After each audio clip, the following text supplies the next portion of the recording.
October 17th, 1943, 12,000 feet above Oro Bay, New Guinea.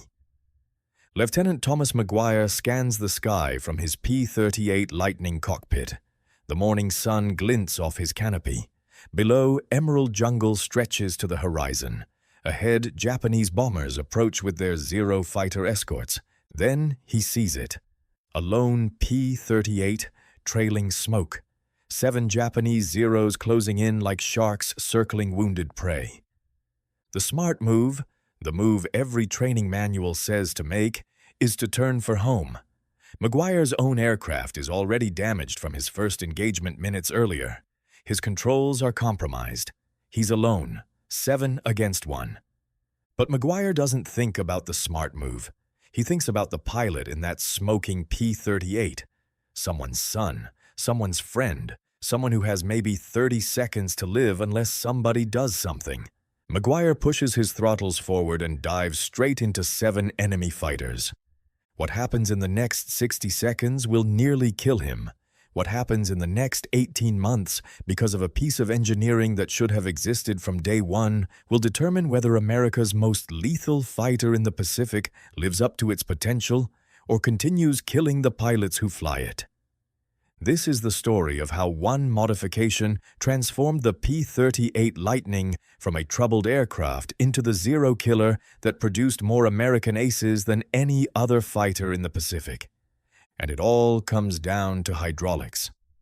The problem that was killing pilots. Let me tell you what McGuire felt in his hands that day. He's diving at the lead Zero, building speed, 300 miles per hour, 350, 400. The Zero grows larger in his gun sight. He's got the angle. He's got the shot. The Zero snap rolls left. McGuire yanks his control wheel, the yoke that moves his ailerons and makes his aircraft roll. In a fighter like the P-51 or the Zero, that control wheel would respond instantly. The aircraft would snap into the turn. But the P-38 doesn't respond instantly. There's a delay. Not long. Maybe half a second. Maybe a full second at high speed. But in aerial combat, where life and death are measured in fractions of seconds, that delay is an eternity. By the time his P-38 rolls to follow, the Zero has changed direction again. McGuire fires anyway, gets hits. The Zero shudders. Smoke pours from its engine. It's going down. McGuire's first kill of the engagement. But there are 6 more Zeros. And they've all seen their friend die. They reverse on McGuire. Now he's the one being hunted. He tries to roll inverted, standard defensive maneuver, pull through, dive away using his speed advantage. His hands yank the control wheel. The P-38 begins to roll, too slowly. 1 Zero gets his nose around, fires. 20mm cannon shells walk up McGuire's right boom. His aircraft shudders. Warning lights flash. His controls feel even mushier than before. He tries again, yanks harder on the wheel. The P-38 rolls, but it feels like he's fighting the aircraft itself, like he's trying to steer a truck with the power steering disconnected. A second Zero fires. More hits. McGuire's elevator controls, the system that controls his aircraft's pitch, goes completely dead. He's at 12,000 feet in a P-38 that no longer responds to his inputs, with 3 Zeros still firing at him. McGuire releases his escape hatch, starts to bail out. His parachute harness snags on something in the cockpit. He's falling. 11,000 feet. 10,000 feet. Still can't free himself from the aircraft. The ocean rushes up at him. 9,000 feet. 8,000 feet. He's still trapped in a falling fighter that's about to hit the water at terminal velocity. The aircraft that should have been perfect. The Lockheed P-38 Lightning looked like nothing else in the sky. Twin engines, twin booms, central nacelle with the pilot sitting between the booms, tricycle landing gear, revolutionary for its time. 4.50 caliber machine guns and 120mm cannon all mounted in the nose, all firing forward with no convergence issues. Hit anything with a burst from those 5 guns and it simply came apart. Designer Kelly Johnson, who would later create the U-2 spy plane and the SR-71 Blackbird, had created something unprecedented. The P-38 was the first American fighter to exceed 400 miles per hour. It could climb to 20,000 feet in under 7 minutes. With drop tanks, it could fly missions over 1,200 miles. In the Pacific, those capabilities made it irreplaceable. On April 18, 1943, only the P-38 had the range to fly the 435-mile mission from Guadalcanal to Bougainville and back. The mission that intercepted and killed Admiral Isoroku Yamamoto, architect of Pearl Harbor. No other Allied fighter in the Pacific could have done it. The P-38's twin engines meant safety over vast ocean distances. Lose one engine in a single-engine fighter over the Pacific and you're ditching in shark-infested water or crash landing in hostile jungle where Japanese forces don't take prisoners. Lose one engine in a P-38 and you fly home on the other one. Many pilots did exactly that. The P-38 was tough.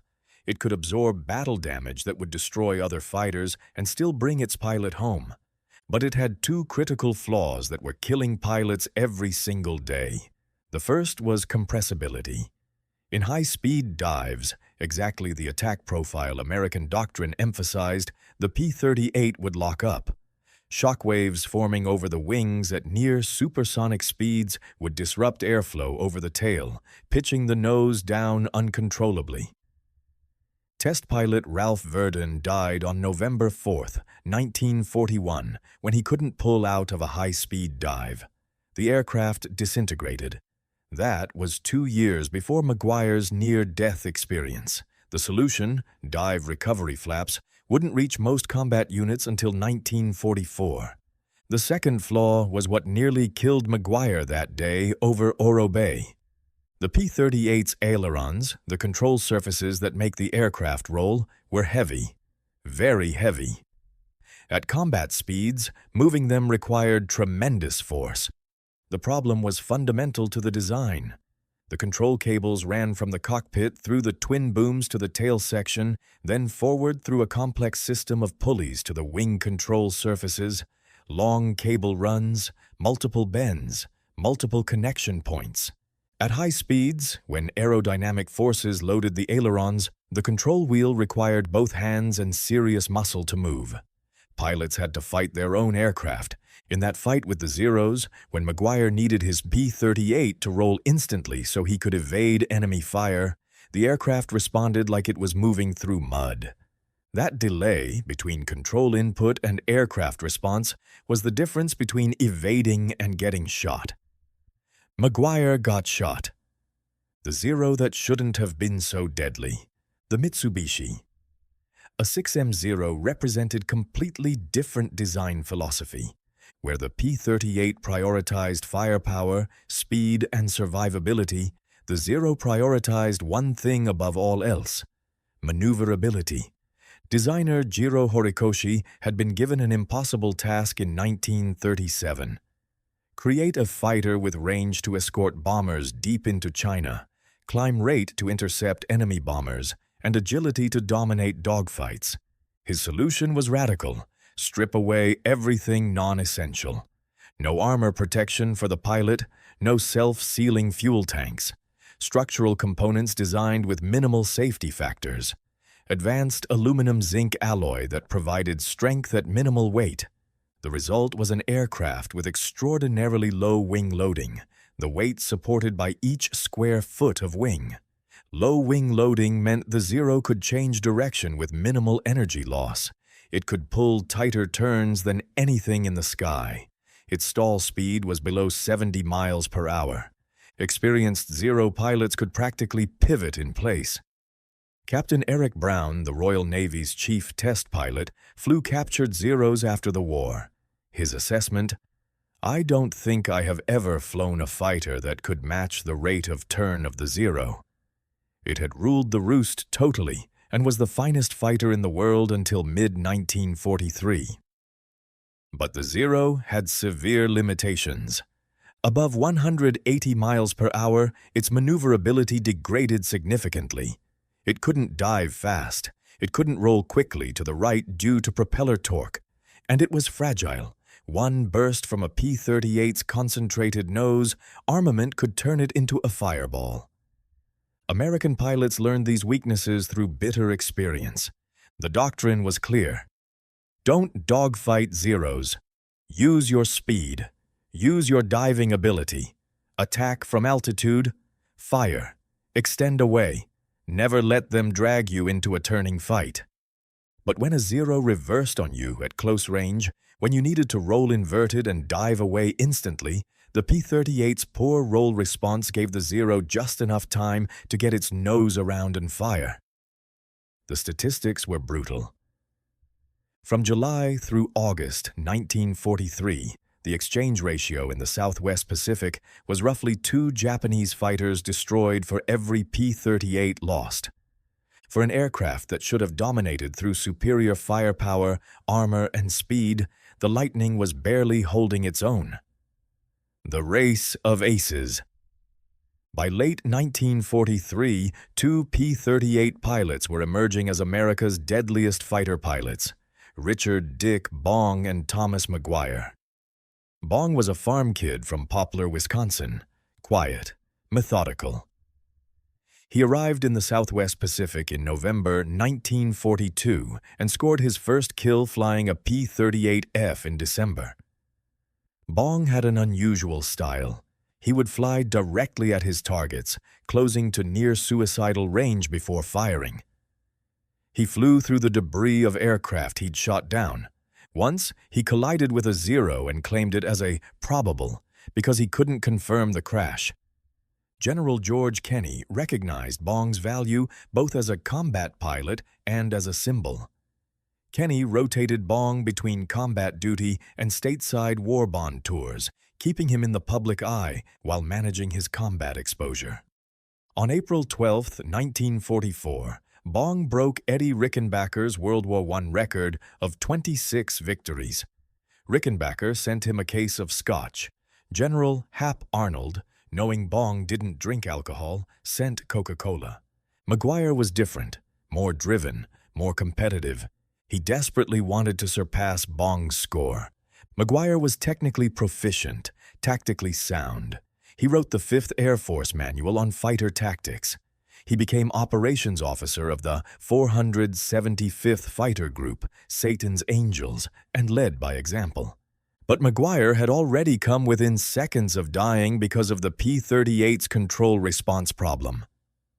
October 17, 1943.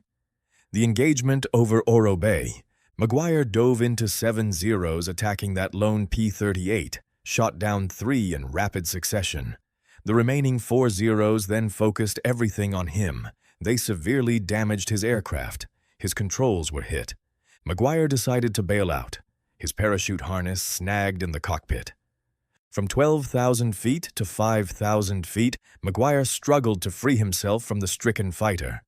The ocean rushed up at him. At 1,000 feet, barely 300 feet above the water, he finally pulled free and deployed his parachute. He hit the water hard, broke ribs, wounded in the wrist. His life raft had shrapnel holes and wouldn't inflate. McGuire floated in the ocean for 30 minutes before a PT boat rescued him. Had he been flying an aircraft with faster roll response, he might have evaded that damage entirely. The Zeros got him because his P-38 couldn't roll fast enough to follow their maneuvers. McGuire survived, spent 6 weeks recovering, and when he came back to combat, he came back to the same aircraft with the same problems. The breakthrough that changed everything. Back in Burbank, California, Kelly Johnson and his engineering team knew they had a problem. The aileron issue had been identified during testing of the early prototypes.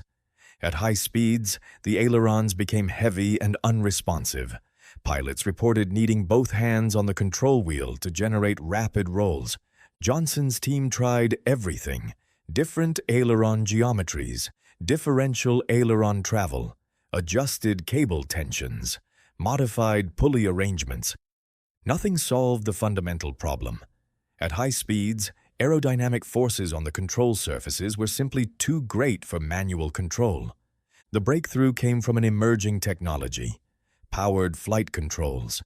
Instead of the pilot's muscles directly moving the control surfaces through mechanical linkages, a hydraulic system would amplify the pilot's inputs.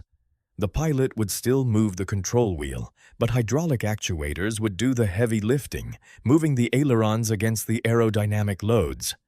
This wasn't theoretically new, but it had never been successfully implemented on a fighter aircraft.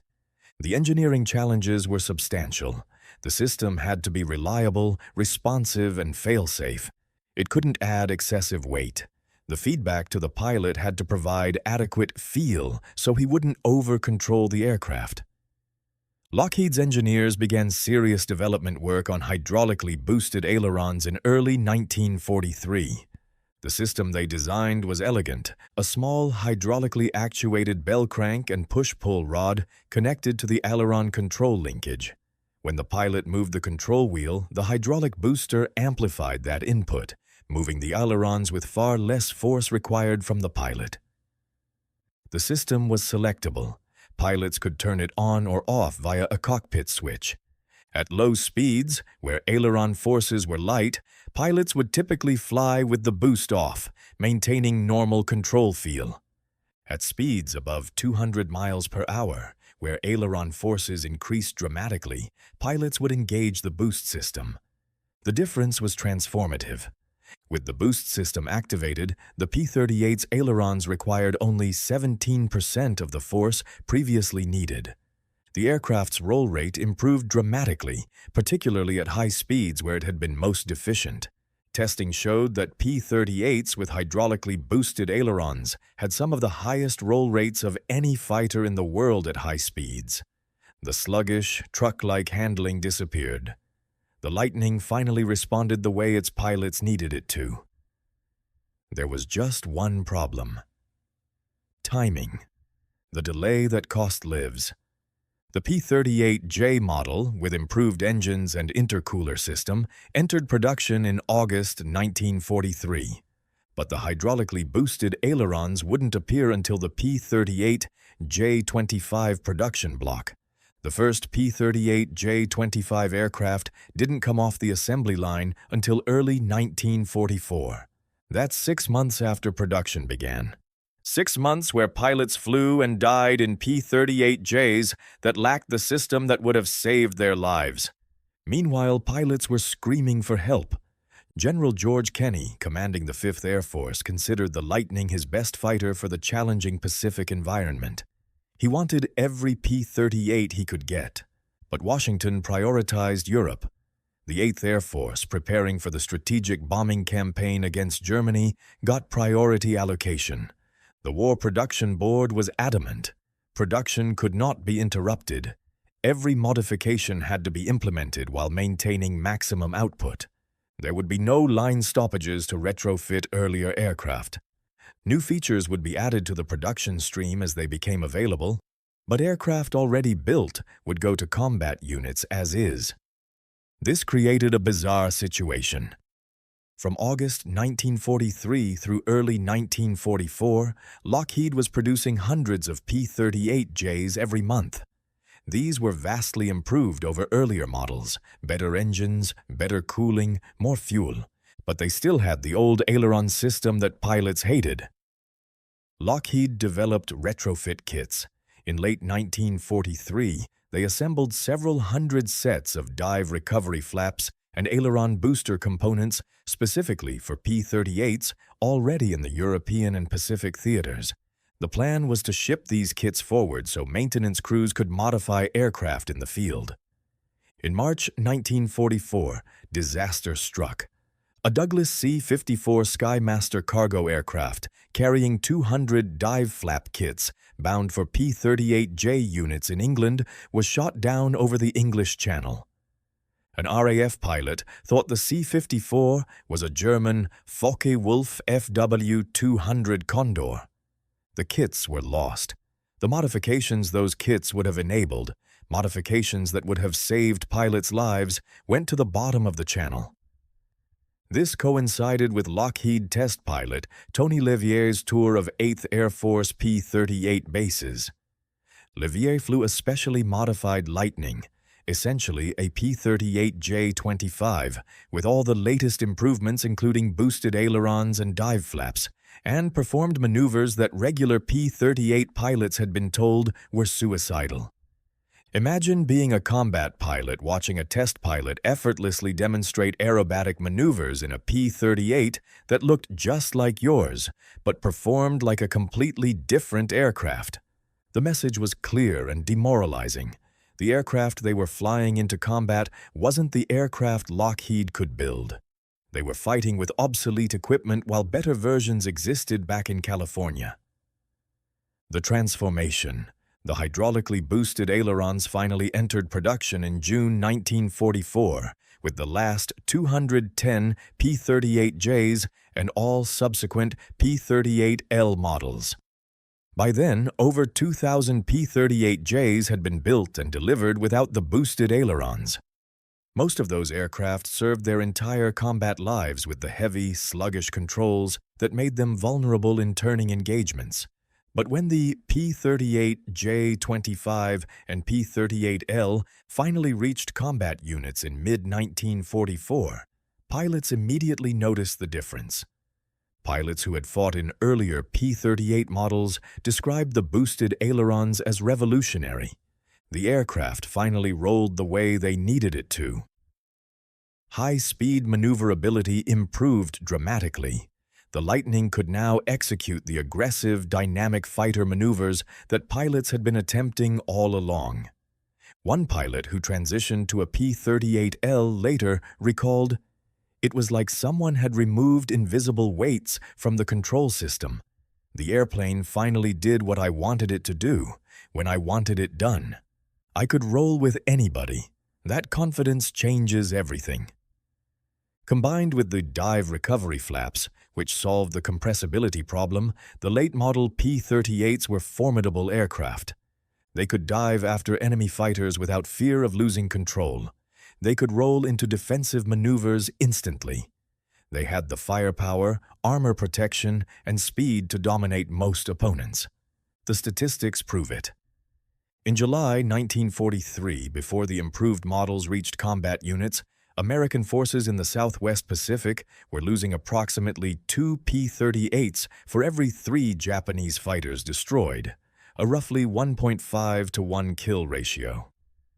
By September 1943, the ratio had shifted to roughly even. By late 1944, with P-38J-25 and P-38L models in service, American P-38 units were achieving kill ratios of 3 to 1 or better. The Lightning finally dominated the way its designers had intended. The price McGuire paid.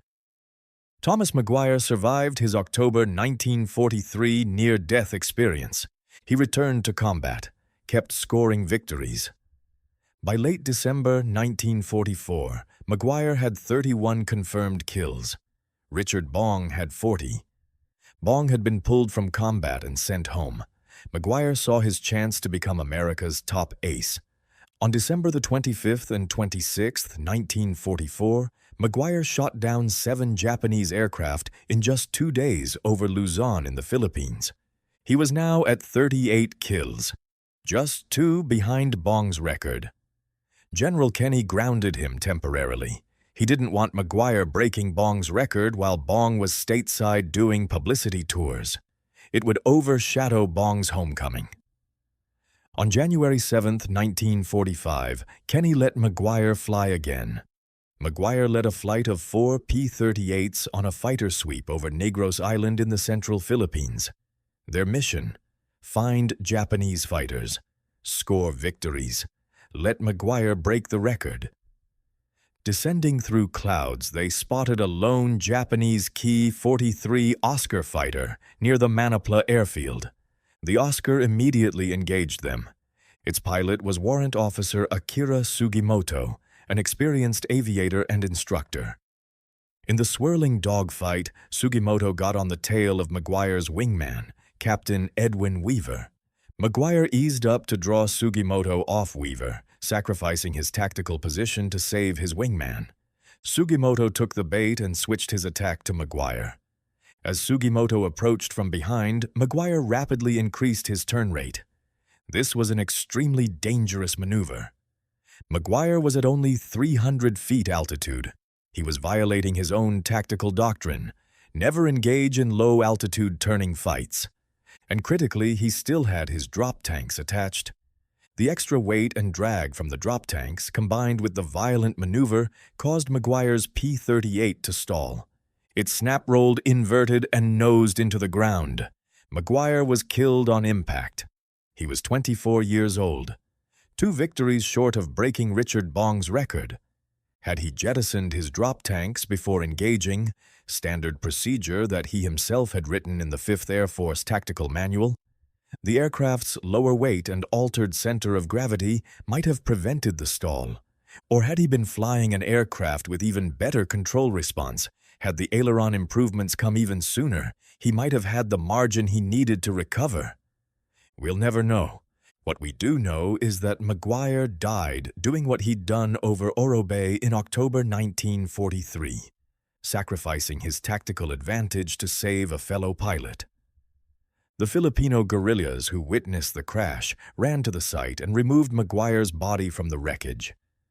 In 1947, his remains were returned to the United States and reinterred with full military honors at Arlington National Cemetery. He was awarded the Medal of Honor posthumously. Bong's fate. Richard Bong survived the war. He returned home to Wisconsin a national hero. America's ace of aces, 40 confirmed victories. He married his sweetheart, Marjorie Vattendahl, whose portrait he'd painted on his P-38 Marge. But Bong didn't get to enjoy peacetime for long. He became a test pilot for Lockheed, flying the new P-80 Shooting Star, America's first operational jet fighter. On August 6, 1945, Bong took off on a routine test flight. Shortly after takeoff, the P-80 malfunctioned. Fuel pump failure. Bong was forced to bail out. He was too close to the ground. His parachute never opened. America lost her ace of aces on the same day the Enola Gay dropped the atomic bomb on Hiroshima. Bong was 24 years old. He was buried in his hometown of Poplar, Wisconsin. Both of America's top aces, Bong and McGuire, died young, both in aviation accidents, both after surviving hundreds of combat missions in aircraft that for much of their combat careers lacked the improvements that would have made them safer. The numbers that tell the real story. Over the course of the war, P-38s shot down more than 1,800 Japanese aircraft in the Pacific Theater. More than 100 P-38 pilots achieved ace status, 5 or more kills. 7 of the top 8 American aces in the Pacific flew P-38s. The aircraft flew in every role imaginable: air superiority, bomber escort, ground attack, night fighting, photo reconnaissance. The P-38's photo reconnaissance variants, the F-4 and F-5, flew some of the war's most dangerous missions. Unarmed, relying entirely on speed and altitude for protection, these aircraft photographed targets across the Pacific and Europe. Roughly 90% of American aerial photography over Europe came from P-38 reconnaissance variants. But the cost was high. Of the 10,037 P-38s built between 1941 and 1945, a significant percentage never returned from combat missions. Hundreds of pilots died in an aircraft that might have saved them had the solutions been implemented earlier. If we conservatively estimate that improved aileron response could have prevented 20% of combat losses in P-38 units from August 1943 through June 1944, the period when production aircraft lacked boosted ailerons, we're talking about potentially 80 to 100 pilots who might have survived. That's 80 to 100 families who would have welcomed their sons, husbands, and fathers home after the war. That's 80 to 100 men who could have lived full lives, raised children, built careers, contributed to their communities. What modern aviation learned. The P-38's story directly influenced post-war fighter design. Every military jet fighter developed after 1945 incorporated powered flight controls as a standard feature. The technology Lockheed pioneered on the P-38J-25 became foundational to modern aviation. Modern fighters like the F-16, F/A-18, and F-35 use fly-by-wire systems, computer-controlled electronic flight controls that make even the P-38's hydraulic boosters look primitive. But the fundamental principle remains. Amplify pilot inputs so the aircraft responds instantly and precisely to commands, regardless of aerodynamic forces on the control surfaces. The P-38's experience also taught designers about the dangers of design compromises. The long cable runs through the twin booms seemed reasonable on paper, but created real-world problems that weren't apparent until combat operations. Modern designers use sophisticated simulation and testing to identify such issues before production. The P-38 story reinforced the importance of rapid field modification capability. Modern military aircraft have extensive upgrade pathways built into their design from the start. When new capabilities or fixes are needed, they can be implemented relatively quickly across the fleet. And perhaps most importantly, the P-38 experience demonstrated that production numbers don't matter if the product is fundamentally flawed. Better to produce fewer aircraft that work correctly than many aircraft with known deficiencies. The legacy. Today, only about 26 P-38 Lightnings survive out of more than 10,000 built. Of these survivors, fewer than 10 remain airworthy.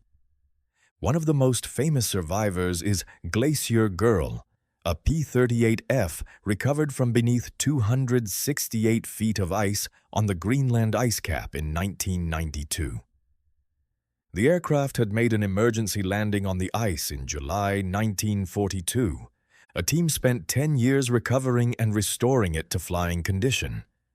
It now appears at air shows across North America, a testament to both the aircraft's robust design and the dedication of aviation enthusiasts.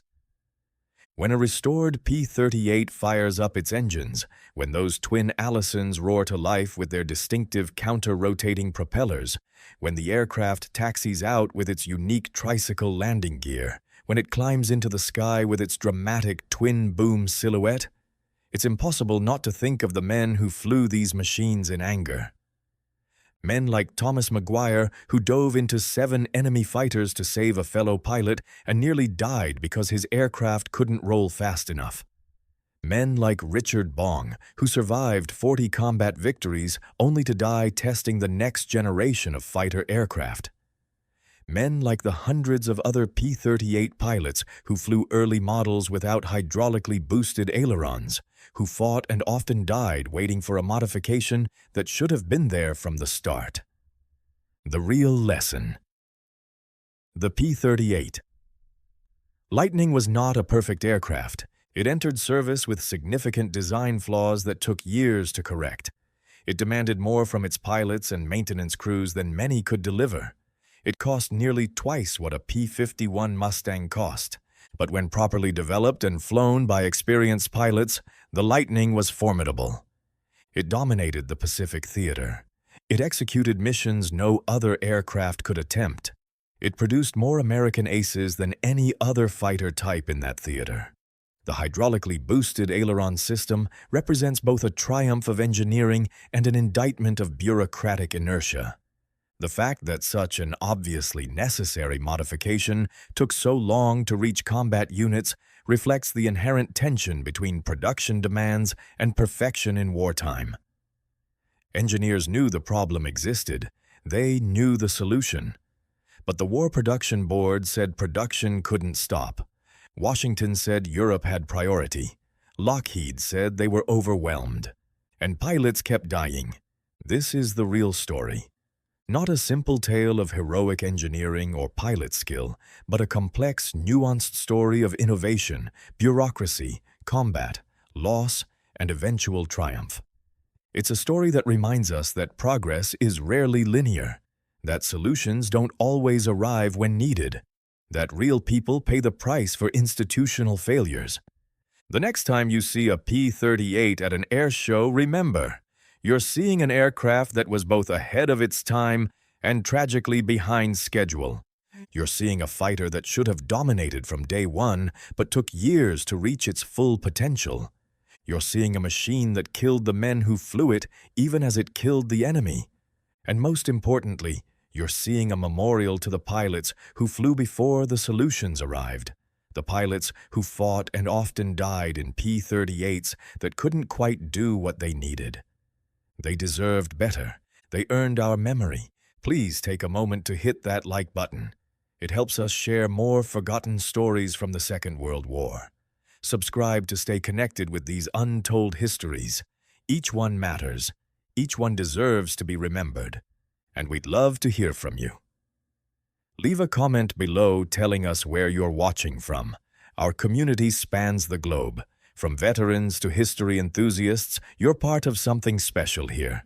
Thank you for watching, and thank you for keeping these stories alive.